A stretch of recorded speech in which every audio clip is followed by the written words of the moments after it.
ومن أحسن قولا ممن دعا إلى الله وعمل صالحا وقال إنني من المسلمين.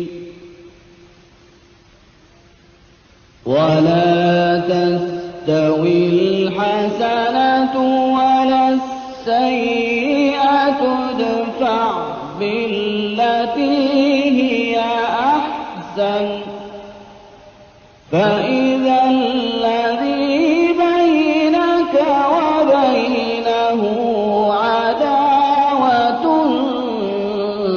كأنه ولي حميم.